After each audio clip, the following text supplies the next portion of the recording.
The weight of tomorrow.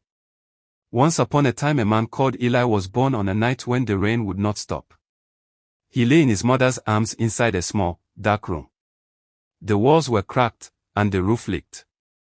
Rain fell from the ceiling into a bucket on the floor, each drop echoing in the silence. His mother was thin and tired, but she held him gently. Her eyes were full of hope, mixed with worry. A small window let in weak light from the cold rain outside. The world he entered was poor, but he was loved. As Eli grew into a toddler, nothing around him changed. The same room. The same rain. The same broken walls. He sat on the floor beside his mother, wearing clothes too big and too old for him. His face was innocent, unaware of hardship. His mother touched his face softly and looked at him with quiet belief. Outside, the sky was always gray. Inside, hope survived only in her eyes. His father came home late every night. He returned with cracked hands and dusty boots, his body tired from hard labor. His face carried defeat, not anger. Little Eli watched him silently from the corner of the room as a single light bulb struggled to stay on. The air felt heavy. This was how life was lived, working hard and still having nothing. As a child, Eli began to understand.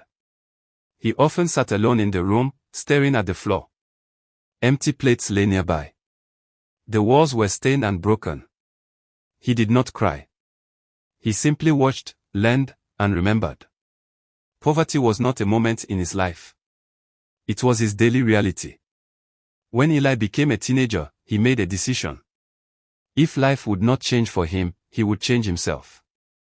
Every night, he studied under a flickering light bulb. Books were spread across a small wooden table.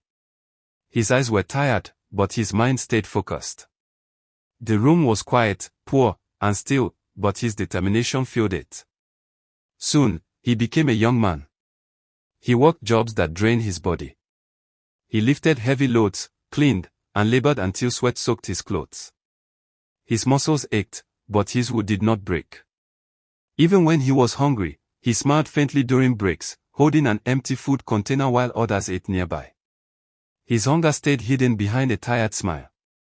One morning, as the sun rose, Eli walked through his neighborhood with a small smile on his face. For the first time, he felt hopeful. Then came betrayal. A close friend offered him a way out, a business, a future, a promise of success together. They shook hands in a small office. Papers lay on the table. The friend smiled with confidence. Eli believed him. He trusted him. He gave everything he had. Then the friend disappeared. Eli sat alone on his bed, staring at his phone. No signal.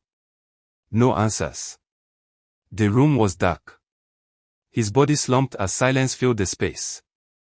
He stared at the wall, tears in his eyes, but no anger in his heart. Betrayal did not shout.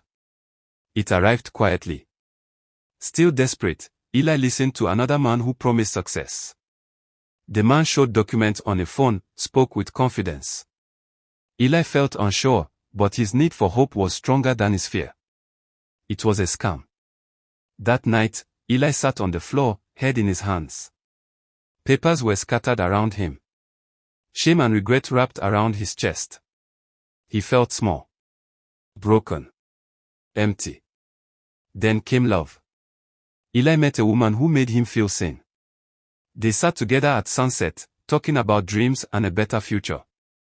For a moment, life felt warm again. But when the struggle returned, she walked away. "I can't wait forever," she said. Eli stood still as she left, his heart breaking in silence. The street was cold and quiet. The darkness returned. Eli lay on his bed during the day, curtains closed. Missed calls lit up his phone on the floor. His face was empty. At night, he sat alone, hugging his knees, staring into the darkness. He questioned his life, his purpose, his worth. There were moments when he wanted to give up. But he didn't. Not because of hope. Not because of faith. Because he was stubborn. One night, under a dim light, Eli sat quietly and understood something important. No one was coming to save him. And somehow, that gave him peace. He started again, slowly. He learned new skills. He worked in silence. He failed without telling anyone. He stood back up every time. He stopped talking about his dreams and focused on building them. Years passed. Eli was not rich. But he was stable. He stood in a modest room, calm and steady. His clothes were simple but clean. His face carried scars, but also wisdom. When rain fell outside, Eli stood by the window and watched it peacefully. The roof did not leak. Not because life became easy, but because Eli stayed long enough to fix it.